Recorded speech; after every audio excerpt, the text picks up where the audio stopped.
તો મિત્રો જે છોકરીઓ હોય છે એને હર મહિનાની કોઈ ચોક્કસ તારીખ જે હોય છે ત્યારે માસિક આવી જતું હોય છે, એટલે કે હેઠેના ભાગથી લાલ પાણી બગાડ નીહરી જતો હોય છે અને એ એવું જે છે એ બતાવે છે કે હવે છોકરી જે છે એ જુવાન થઈ ચૂકી છે, હવે જે છે એ માં બનવા માટે રેડી છે અને નાનું નાનું રોતું રોતું બબલું જે છે એ બહાર કાઢવા હાટું રેડી થઈ ગઈ છે, મમ્મી બનવા હાટું તૈયાર થઈ ગઈ છે એવડું એ બતાવે છે. એટલા માટે એને માસિક આવી જતા હોય છે, બરાબર ને.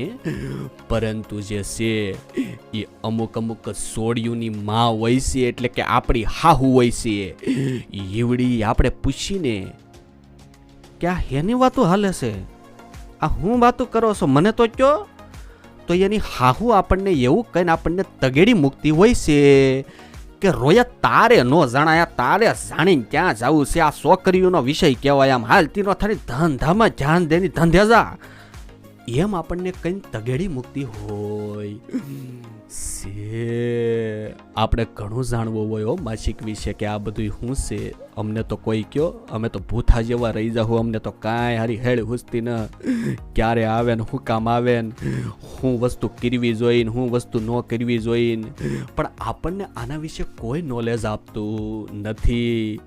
છોકરીઓને તો બધા બહુ એની માઓને આપણી હા હું બધું સમજાવે છે હોય ને કે માસિક કોને કહેવાય અને આવે તો શું કરવાનું શું ન કરવાનું, શું સારું કહેવાય શું ખરાબ કહેવાય, પણ ઈવડી મારી હારી આપણને તગેડી મૂકતી હોય છે, એવું કહી દેતી હોય છે મનોમન કે છોકરાઓને આની ભનકઈ લાગવી જોઈએ નહીં, એને થોડું આ કહેવાય, બરાબર ને.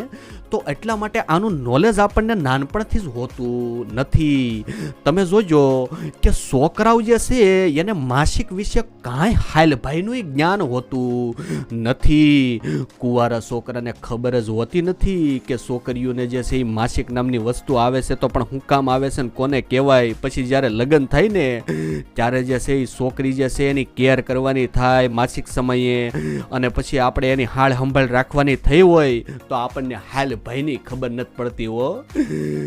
પરસેવા છૂટી જતા હોય છે અને માથું ખંજવાળતા ભૂથાની જેમ છોકરીઓની સામે જે છે એ ભૂંડા લાગતા હોય સહી. તો મિત્રો કહેવાનો મતલબ એવો છે કે છોકરાઓને તો ખબર હોવી જોઈએ કે નહીં, કે ખાલી છોકરીઓને થોડી ખબર હોવી જોઈએ કે માસિક કોને કહેવાય ને શું કરવું ને શું ન કરવું એમ. આપણે હું ભૂંગળા ભેંગા એમ કહેવાનું મારું, પણ આપણે છોકરાઓ જે છે એને કોઈ કહેતું નથી, બરાબર ને. આપણને કોઈ ગણકારતું જ નથી હો મારું હારું, આપણને ભૂંડું લગાડે છે, હા આમ ન હોય હો મારા હારાઓ. તો હું તમને જણાવી દઉં કે માસિકને લગતા બહુ બધા લોકો અમુક અમુક ભ્રમ જે છે એ મગજની અંદર ઠૂસી ઠૂસીને બેસી જશે. બહુ બધી મિથ્યાઓ છે કે ભાઈ છોકરીઓને જે માસિક આવે ને એ બહુ ગંદી વસ્તુ કહેવાય હો. જ્યારે 3 થી 5 દિવસ આવી જાય ને ત્યારે ઘરની બહાર ન નિહરાય, મંદિરમાં તો ભૂલમાંય નહીં જવાનું, કોઈને ભૂલમાંય ખબર ન પડવી જોઈએ, ખાટી વસ્તુ ન ખવાય હો, અથાણા બથાણા એવું ન ખવાય, અથવા તો વધારે પડતું લોહી નિહરી જવું જોઈએ નહીં, એ સારું ન કહેવાય હો.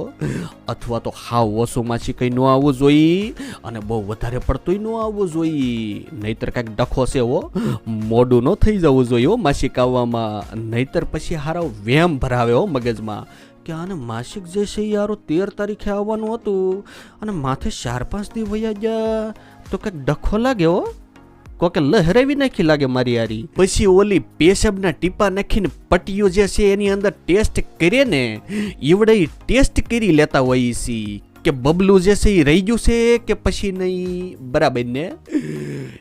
એલા હા હોય મારા રોયા કેવા પાયકા એ સમજાતું ને. તો મિત્રો આજના આ વિડીયોની અંદર હું તમને જણાવી દેવાનો છું કે એવા કયા કયા ખતરનાક ગંદા રાજ છે જે નાનપણથી છોકરાઓને નથી એની હાહુને એની મમ્મી કહેતી હોય, ખાલી છોકરીઓને જ કહી દે છે અને આપણે ભૂથા જેવા જે છે એ રહી જાય સહી. પછી લગ્ન થાય છે તો આપણને હાલ ભાઈની ખબર નથી હોતી હો.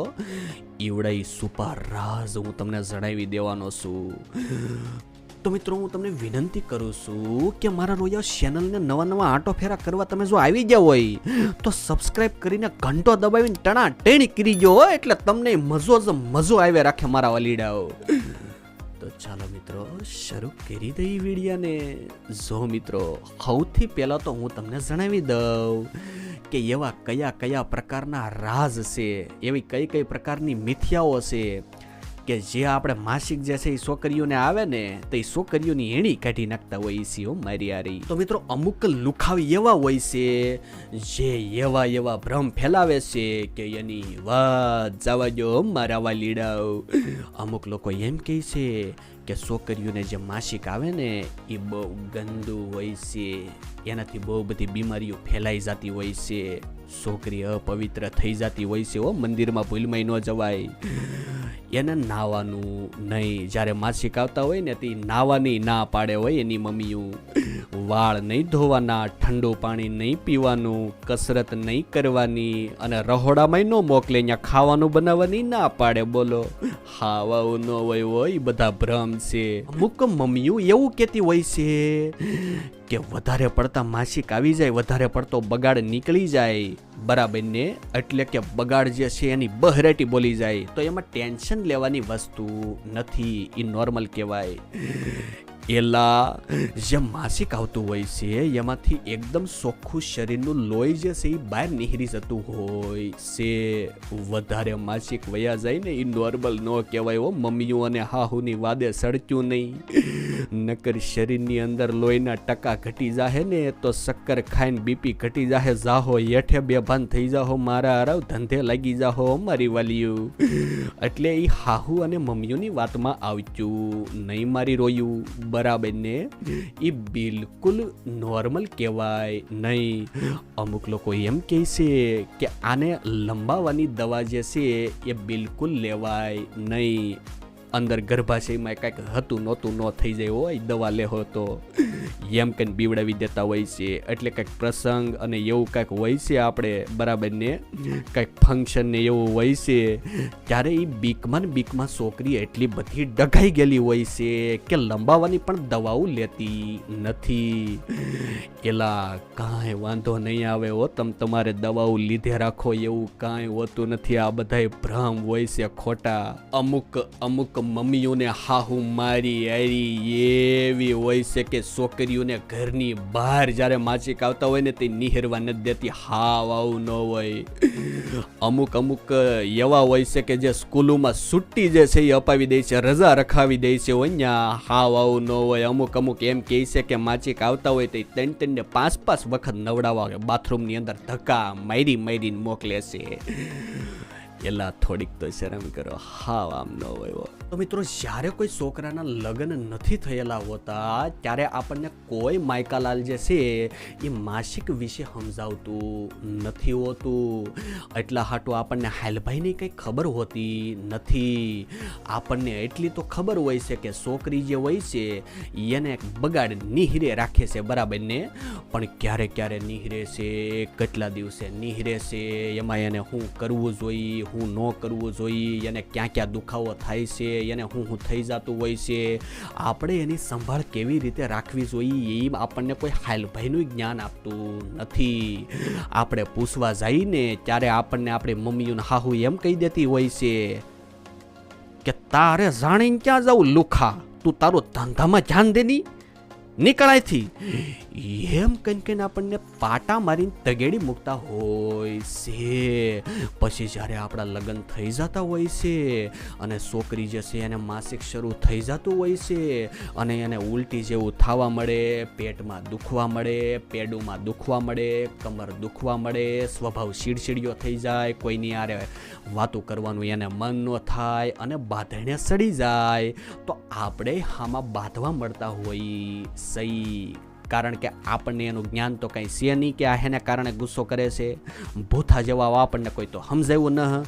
એટલા માટે આપણે આમાં નોળિયાની જેમ બાંધવા મળતા હોઈએ સહી. એટલા માટે આનું જ્ઞાન લેવું જરૂરી છે કે હમણાં મેં તમને જે લક્ષણો બતાવ્યા ને એ બધાય છોકરીઓ જે છે એને આવી જતા હોય છે. મિત્રો, છોકરીઓને દર મહિનાની એક ચોક્કસ તારીખ હોય છે, ત્યારે એની જે હેઠાનો ભાગ હોય છે, હેઠાનો રસ્તો હોય છે, ત્યાંથી બગાડ નીકળી જતો હોય છે. એ એવી નિશાની છે, એ એવું બતાવે છે કે હવે છોકરી મમ્મી બનવા માટે તૈયાર થઈ ગઈ છે. બરાબર ને? એવડું એ માસિક જે છે એ શરીરનું ચોખ્ખે ચોખ્ખું લોહી હોય છે, એ બહાર નીકળી જતું હોય છે. અને બીજી વસ્તુ કે એ માસિક 3 થી 5 દિવસ સુધી જે છે એ હાલતું હોય છે.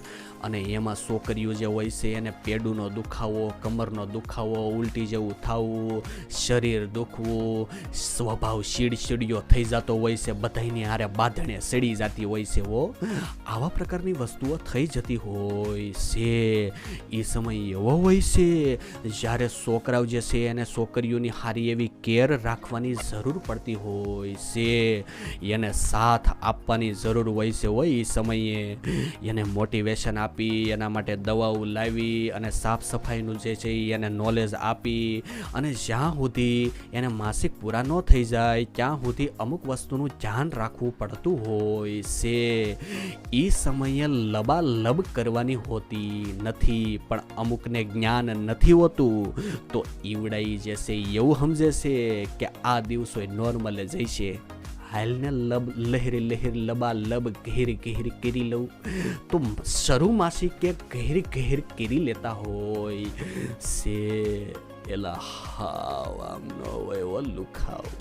મિત્રો, અહીંયા બીજી વસ્તુ હું તમને જણાવી દઉં કે આપણો જે આજુબાજુનો સમાજ છે એ હાવ લુખો હશે, એમ કહું છું. એલા હાવ લુખાવેડામાંથી ઊંચો આવતો ને, એક તો ખબર મારા હાલ ભાઈ નહીં પડતી ને. અને હું તમને જણાવી દઉં કે જે આપણે લહેર લહેર જ્યારે કરવું હોય ને, ત્યારે છોકરીઓને માસિક જે છે એ વખતે જે ઓલા કપડું મૂકવાનું આવે ને, મેડિકલમાંથી લાવે ઓલા પેડ કહેવાય એને, બરાબર ને. અને આપણે જ્યારે લહેર લહેર કરવું હોય ત્યારે ઓલો પોપટનો ફૂગો લેવાઈ જાય ને, ત્યારે આપણે બહુ બધા શરમાઈ જતા હોય. સહી મેડિકલવાળાને કહીએ નથી શકતા હો કે ફૂગો દે, પેડ દે, એવું નથી કહેવાતું. અને આજુબાજુમાં મેડિકલમાં કોઈ ઊભું હોય ને, ત્યારે આપણે એવું વેઇટ કરતા હોઈએ છીએ, રાહ જોતા હોઈએ છીએ કે આ લુખાવ ક્યારે જાય ને હું લઉં. મેડિકલવાળા જે છે એને પૂછાતુંય ન હો. કેટલી વાર વિચારી તઈ તો આપણે કઈ હગી છીએ કે મને આવડવા દેની રોયા, બરાબર ની. અને ઓલો પાછો આપે ને તોય મારો હારો પડીકામાં કે પેપરની અંદર પેક કરીને ગોળ મટોળ ગોટાળો વાળીને આપતો હોય છે હો, એટલે કોઈ જોઈ ન જાય. એલા આવા પ્રકારની વસ્તુ ન હોવી જોઈએ. એવા પ્રકારનો સમાજ હોવો જોઈએ કે આ બધા જ પ્રકારની વસ્તુઓ લેવામાં આપણને શરમ અનુભવાવી જોઈએ નહીં. આ બધી વસ્તુ નોર્મલ હોવી જોઈએ, પણ આના વિશે કોઈ વાત કરવા માંગતું નથી. આપણે ભૂલમાં તે 2-5 જણાની વિશે એવું બોલાઈ ગયું હોય કે મને માસિક આવે છે, મારે પેડ લેવા જવું છે, અથવા તો મારે ફૂગો લેવા જવું છે ઓ પોપટનો, તો એવડે 5 જણા જે છે એ આપણી સામું એવી રીતે જોવા મળતા હોય છે કે આપણો હાર્ટ ફેલ થઈ જતું હોય છે. એટલી તો શરમના મારે મરી જતા હોય છે. હાવ આવું ન હોય, થોડુંક તો નોર્મલ કરો. એલા એટલા જ માટે આપણે આ ચેનલ બનાવી નાખી છે કે ખુલ્લે આમ વાતો કરવાની છે. મારા વાલીડાઓ સબસ્ક્રાઈબ કરી લેજો. અને અમુક લોકો એવા હોય છે કે જે કહેતા હોય છે કે માસિક નો ઓછા આવવા જોઈએ અને નો વધારે આવવા જોઈએ, ટાઈમ નો સુકાઈ જવો જોઈએ, એક્ઝેક્ટ ટાઈમ ઉપર જ આવી જવા જોઈએ. પણ એવું નથી મારા લુખાવ, બરાબર ને. અમુક વખતે છોકરીઓને પૈસાનું ટેન્શન હોય છે, અમુક વખતે છોકરાઓ હાસવાનું ટેન્શન હોય છે. અને અત્યારની ભામય, અત્યારની વેઝા તમે જોઈ છે, અપલખણીના એવા કૂદકે સડતા હોય છે કે ઘરમાં હતું નહોતું કરીને કાંઈક ભાંગતોડ કરી નાખતા હોય છે અવળ સંડીના, બરાબર ને. એને હાસવવું જે છે એ એક એક્ઝામ ક્લિયર કરવા જેવી વસ્તુ થઈ જતી હોય છે. આખો દી ભામની સડીઓ બદલવામાંથી ને એની પાછળ દોટ મૂકવામાંથી ઉછીના ન આવતા, તો એનું એટલું બધું ટેન્શન સડી જતું હોય છે કે જેને કારણે માસિક જે છે એમાં હતું નહોતું થઈ જતું હોય છે. ક્યારેક ઓછા આવતા હોય છે, ક્યારેક વધારે આવી જતા હોય છે, તો ક્યારેક સમય સુકાઈ જતો હોય છે. તો મિત્રો, અહીંયા અમુક મમ્મીઓ અને હાહુ જે હોય છે એ છોકરીઓ જે હોય છે એનો જે ઘરવાળો હોય છે એને એવું કહી દેતી હોય છે કે ભાઈ માસિક તો બધાને આવે, એને ક્યાં મતલબ ટોપનું ગોળું છે, બરાબર ને, એને ક્યાં ભૂંગળું ભાંગ્યું, એ તો બધાને આવે, બધાને સહન કરવું પડે, દુખાવો અમને એટલો જ થાય એને થાય એટલો, બરાબર ને, એમાં કંઈ એને કંઈ સાળ સંભાળે એવું કંઈ ન રાખવાનું હોય, એમાં માથે ન ચડાવવાની હોય એને, એવું કહી દેતી હોય છે. પણ એ તો જેને સહન કરે ને, જે એને જ ખબર હોય હો મારા વાલીડાઓ. આકાશ પાતાળ એક થઈ જતું હોય છે, હું કેવું મારે. એ સમયે અમુક લોકો જે છે એ છુટ્ટી પણ આપી દેતા હોય છે. છોકરી જ્યાં કામ કરવા માટે ઓફિસમાં જતી હોય છે ત્યાં એને લીવ પણ આપી દેતા હોય છે. આ બધી વસ્તુ સમજવાની જરૂર છે અને છોકરીઓની સાર સંભાળ આપણે રાખવાની આપણી ફરજ હોય છે, બરાબર ને. એ સમયે છોકરીઓને ચા બનાવી આપવાની, કોફી બનાવી આપવાની, ગરમ પાણીનો શેક કરી દેવાનો, એના માટે પેડ લઈ આવવાના, અથવા તો એને સાફ સફાઈ માટે સમજાવી દેવાનું રહેશે, બરાબર ને. એને દવા લઈ આવી દેવાની કે જેથી કોઈ પણ પ્રકારનો દુખાવો થતો હોય તો એમાં એને આરામ મળે. અને એ સમયમાં ગહેર ગહેર ગહેર બિલકુલ ન કરતા હો મારા રોયાઓ, હાવ આમ ન હોય. એ સમયે તો થોડીક વાર તો હખ લ્યો રોયાઓ. તો મિત્રો, આવા જ પ્રકારના વિડીયા તમારે જો જોઈ લેવા હોય તો રોયલ ચેનલને સબસ્ક્રાઇબ કરી નાખો ને, એમ કહેવાનું મારું. તમને મજો જ મજો આવ્યા રાખશે. તો ચાલો મિત્રો, મળીએ કોઈ બીજા એક ખતરનાક વિડીયોની અંદર. ત્યાં સુધી ધન્યવાદ.